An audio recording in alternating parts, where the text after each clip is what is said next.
आज की आपकी वर्कशीट है वर्कशीट नंबर 33। सबसे पहले बेटा आप वर्कशीट पर अपना नाम लिखेंगे और अपने क्लास टीचर का नाम लिखेंगे। ठीक है बेटा।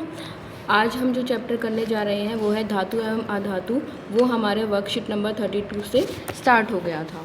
ठीक है बेटा। उसमें हमने स्टार्टिंग में क्या पढ़ा था, धातु और अधातु की भौतिक और रासायनिक अभिक्रियाएं और उनकी रासायनिक गुणधर्म पढ़े थे। हमने हमने स्टार्ट कर दिए थे। अब हम यहाँ पे धातु और अधातु के रासायनिक गुणधर्म को और आगे पढ़ेंगे। ठीक है बेटा। तो सबसे पहले आपके जो धातुओं के अम्लों के साथ जो अभिक्रिया है, धातु की अम्लों के साथ जो अभिक्रिया है हम वो पढ़ेंगे। ठीक है। तो इसमें आपको सबसे पहले जनरल इक्वेशन पता होनी चाहिए कि जनरली क्या होता है। तो जनरली जो हमारी अभिक्रिया होती है वो जो इस तरह से होती है कि धातु तनु अम्ल के साथ अभिक्रिया करके लवण और हाइड्रोजन बनाते हैं। यहाँ पे एक शब्द लिखा हुआ है तनु अम्ल। तनु अम्ल क्या होते हैं बेटा, जब हमारे पास प्योर अम्ल होता है यानी कि अम्ल में पानी की मात्रा कम होगी, बहुत कम होगी, तब हम उसको कहते हैं सांद्र अम्ल। और जब पानी की मात्रा अधिक होती है तो वहाँ पे क्या होता है, उसको तनु अम्ल बोलते हैं। ज़्यादातर हम जो अपनी लैब में अम्ल इस्तेमाल करते हैं बेटा वो कैसा अम्ल होता है, तनु अम्ल, ताकि हमें नुकसान ना हो। उसमें पानी अधिक मात्रा में होता है और अम्ल कम मात्रा में होता है। जबकि जो सांद्र अम्ल होता है उसमें अम्ल अधिक होता है और पानी कम होता है। बेटा ये क्वेश्चन भी आता है आपका एग्ज़ाम में कि हमारा जो हम तनु अम्ल क्यों इस्तेमाल करते हैं, सांद्र अम्ल को हम अपने लैब वगैरह में क्यों इस्तेमाल नहीं करते। चलिए आगे देखते हैं। धातुएं तम्ल अणु के साथ अभिक्रिया करके लवण और हाइड्रोजन गैस बनाती हैं। तो इसमें हमने देखा, यहाँ पर हमारी जो जनरल अभिक्रिया है उसमें देखा धातु जब तनु अम्ल के साथ अभिक्रिया करेंगी तो क्या बनाएंगी, वो लवण और हाइड्रोजन बनाएंगी। ठीक है। तो हम अभी रासायनिक अभिक्रिया से समझने की कोशिश करते हैं इसको। सबसे पहले आपका एग्जाम्पल दिया गया है, जब सोडियम आपका हाइड्रोक्लोरिक अम्ल के साथ अभिक्रिया करता है। जब सोडियम आपका हाइड्रोक्लोरिक अम्ल के साथ अभिक्रिया करता है, देखिए तो इसमें किस तरह से अभिक्रिया होती है, 2Na plus 2HCl gives 2NaCl plus H2, ये आपकी इसमें अभिक्रिया होगी। इसी तरह से जब जिंक आपका HCl के साथ अभिक्रिया करता है यानी कि हाइड्रोक्लोरिक अम्ल के साथ अभिक्रिया करता है तो आपकी रासायनिक अभिक्रिया कौन सी होगी, Zn plus 2HCl gives ZnCl2 plus H2। देखा ना आपने, NaCl यहाँ पे क्या है, आपका लवण है, और H2 यहाँ पे क्या है, हाइड्रोजन। दोनों ही इक्वेशन में आप देख रहे हैं एक लवण बन रहा है और एक हाइड्रोजन गैस बन रही है। उसके बाद तीसरा आपको एग्जाम्पल दिया गया है कि कॉपर जो है आपका वो तनु अम्ल के साथ कोई अभिक्रिया नहीं करता, तनु हाइड्रोक्लोरिक अम्ल के साथ कोई अभिक्रिया नहीं करता। अब आपको एक चित्र दिखाया गया है जिसमें आपके जो उदाहरण दिए हुए हैं वो दर्शाए गए हैं। चित्र की सहायता से 3 परखनलियाँ दिखाई गई हैं और उसमें आपका उदाहरण दर्शाया गया है। ठीक है बेटा। देखिए चित्र में सभी देखेंगे ध्यान से। जब आपका सबसे पहले तांबा दिखाया गया है अम्ल के साथ अभिक्रिया, दूसरा जस्ता दिखाया गया है और मैग्नीशियम दिखाया गया है।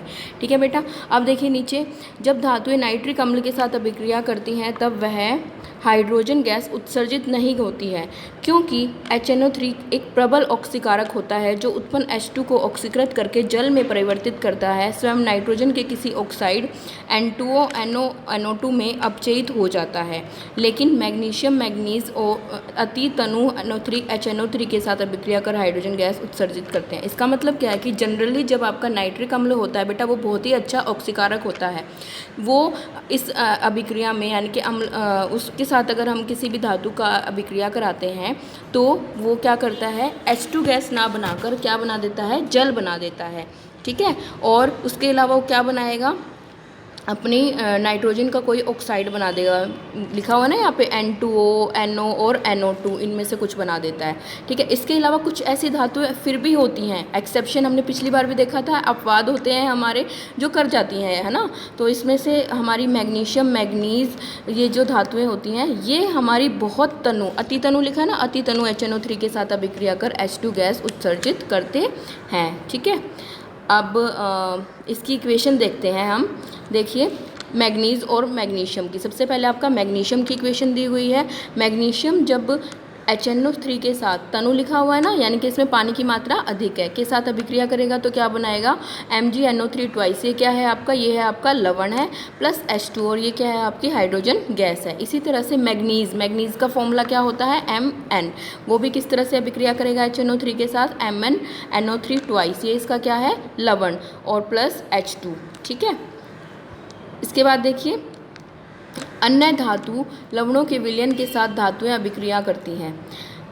अब इसमें हमारा है कि जब धातु लवण के विलयन के साथ अभिक्रिया करेंगी तो किस तरह से अभिक्रिया करेंगी, ठीक है।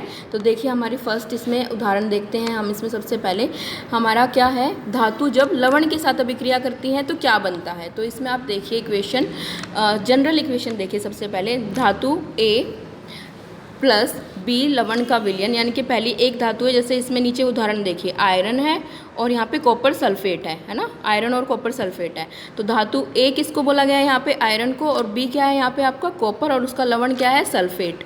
उसको जब हम अभिक्रिया होगी वहाँ पे क्या बनेगा, उसकी अभिक्रिया में A का लवण विलयन, विस्थापन अभिक्रिया होगी। हमने चैप्टर 1 और 2 में हमने देखा था विस्थापन अभिक्रिया को, प्लस धातु B अलग हो जाती है। ये कब होता है, जब पहले वाली जो धातु है यानी कि धातु A है वो अधिक अभिक्रियाशील होगी दूसरी वाली धातु से, तो वो उसके लवण से विस्थापित कर देगी। देखो इसमें इंटरचेंज हो गए, कॉपर की जगह पे आयरन आ गया और आयरन की जगह पे कॉपर आ गया। देख रहे हैं आप यहाँ पे फाइनल में कॉपर की जगह पे यहाँ पे क्या आ गया आपका, आयरन आ गया, और आयरन की जगह पे आपका क्या आ गया, यहाँ पे कॉपर आ गया।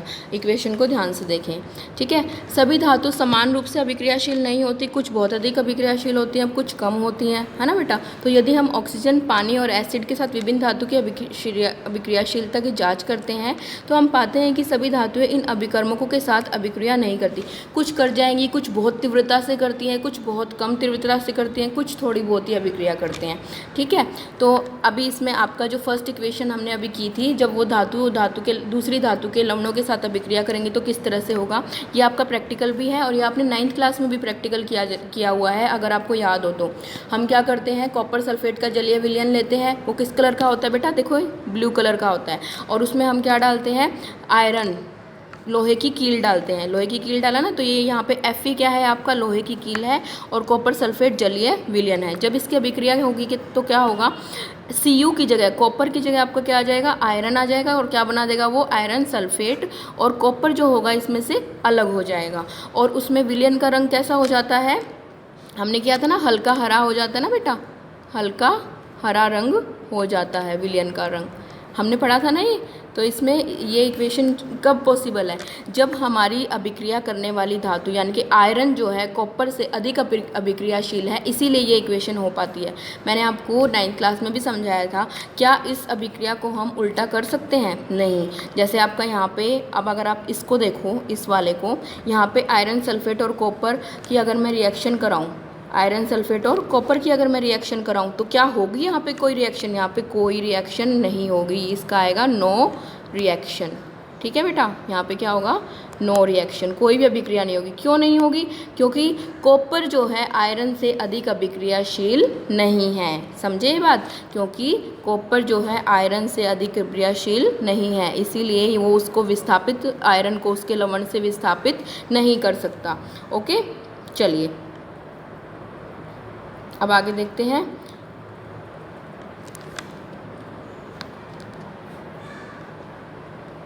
हाँ जी, ऊपर आ जाइए सभी, सक्रियता श्रेणी देखते हैं। अभी हमने यही बात पढ़ी कि कुछ धातुएं तो बहुत तीव्रता से अभिक्रिया कर लेती हैं, लेकिन कुछ धातुएं बहुत तीव्रता से अभिक्रिया नहीं कर पाती, ठीक है। तो हम उसकी सक्रियता श्रेणी देखते हैं अभी किस तरह से आती है वो। हमारी जो सक्रियता श्रेणी की सूची है वह इस प्रकार से दी गई है, आपकी एक टेबल की फॉर्म में दी हुई है। देखिए बेटा इसको, ये आपकी जो है ये सक्रियता श्रेणी की टेबल फॉर्म में है, और सबको ये बच्चे याद होनी चाहिए। सबसे पहले क्या है आपका, पोटेशियम, फिर सोडियम, फिर calcium, magnesium, aluminium, zinc, iron, lead, hydrogen, copper, mercury, silver, gold. जो सबसे ऊपर है बेटा वो सबसे अधिक अभिक्रियाशील है, उसके बाद उसकी अभिक्रियाशीलता कम होती जाती है, और सबसे लास्ट में क्या है आपका गोल्ड, वो सबसे कम अभिक्रियाशील होता है, ठीक है। तो ये आपको याद होनी चाहिए सभी को। उसके बाद देखिए मैग्नीशियम से सीसा तक की सभी धातु धातु अम्ल के साथ अभिक्रिया करती हैं। मैग्नीशियम से सीसा तक की, यहाँ पे देखो ये रहा आपका मैग्नीशियम से सीसा। लेड को हम क्या बोलते हैं? सीसा भी बोलते हैं। लेड को क्या बोलते हैं? आपका सीसा बोलते हैं। ठीक है, तो मैग्नीशियम से लेड तक की सभी धातुएं, सीसा तक की सभी धातुएं अभिक्रिया करती हैं। कॉपर से सोने तक की धातुएं सामान्य परिस्थितियों में किसी अन्य पदार्थ के साथ अभिक्रिया नहीं करती। समझ आया आपको? यानी कि जो कम अभिक्रियाशील है वो अभिक्रिया नहीं करती। मैग्नीशियम से लेड वाली तो कर ही लेंगी, क्योंकि वो बीच में। यही कारण है कि सोने जैसी धातुओं को आसानी से संचारित नहीं होते। आपको पता है हम आभूषण बनाते हैं ज़्यादातर सोने की धातु के बनाते हैं ना, तो वो क्यों बनाते हैं हम? क्योंकि वो वायु और जल के संपर्क में आने पर कोई अभिक्रिया नहीं करती और ऑक्साइड नहीं बनाती। जबकि जिंक, एल्युमिनियम, मैग्नीशियम, कैल्शियम, जो ये आपका सेकंड वाली है ना, ये वाली जिंक, एल्युमिनियम, मैग्नीशियम और कैल्शियम, ठीक है, यहाँ पे आपका ना जिंक, एल्युमिनियम, ऊपर वाली जो है आपकी ये वाली जिंक, एल्युमिनियम और मैग्नीशियम और कैल्शियम, ये वाली जो है आपकी धातुएं आसानी से ऑक्साइड बनाती हैं। हाइड्रोजन पर गैर धातु हैं, एक गैर धातु है, लेकिन इसे भी सक्रियता श्रेणी में शामिल किया गया है। यह अधातु है वैसे, ठीक है, क्योंकि यह धातु की सक्रियता की तुलना करने में मददगार होती है। ठीक है बेटा, तो आज की आपकी ये वर्कशीट थी। अब हम देखते हैं इसमें क्वेश्चंस जो आपके दिए हुए हैं। सबसे पहले देखिए, तनु हाइड्रोक्लोरिक अम्ल को अभिक्रियाशील धातु में मिलाने पर कौन सी गैस उत्पन्न होती है? जस्ते की तनु हाइड्रोक्लोरिक अम्ल के साथ होने वाली अभिक्रिया लिखो। जस्ता यानी कि जिंक, और आपकी सबसे यहाँ पे ये वाली जो इक्वेशन दी गई है ये आपकी इक्वेशन है इसके लिए। ठीक है बेटा, और क्या होगा, कौन सी गैस निकलती है इसमें? आपकी हाइड्रोजन गैस निकलती है। ओके, ये वाली इक्वेशन करनी है आपको इसमें। सेकंड क्वेश्चन देखिए, क्या होता है जब कॉपर सिल्वर नाइट्रेट घोल के साथ अभिक्रिया करता है? हमने पढ़ा था इसको अभी। कॉपर जब आपका नाइट्रेट के साथ हाइड्रोजन, कॉपर जब सिल्वर नाइट्रेट घोल के साथ अभिक्रिया करता है, ये बेटा आपका इसमें वर्कशीट में नहीं है। इसकी देखो ये रहा, यहाँ पे है ये आपका कॉपर जब सिल्वर नाइट्रेट के साथ अभिक्रिया करेगा तो किस तरह की अभिक्रिया होगी, तो ये वाली अभिक्रिया होगी। ठीक है, कॉपर सल्फेट का विलयन लोहे के बर्तन में रखा गया था, ये वाला। ठीक है, कुछ दिनों के बाद लोहे के बर्तन में कुछ छेद हो गए, जो अभिक्रिया हुई उसकी समीकरण लिखिए। ये थर्ड वाले में आएगा आपका, थर्ड वाले में, ये सेकेंड वाले में इक्वेशन आएगी आपकी। ओके, उसके बाद एक सारणी दी हुई है जिसमें ABCD धातु दी हुई है। सबसे अधिक अभिक्रियाशील धातु कौन सी है ये बताना है आपको, धातु B को। ये क्वेश्चन आप खुद से ट्राई करेंगे पहले सभी बच्चे, उसके बाद मैं आपको बाद में इसका आंसर बताऊंगी। ओके, ठीक है, तो आज की आपकी ये वर्कशीट थी। सभी बच्चे इसको कंप्लीट करके समय पर भेजेंगे। थैंक यू बच्चों।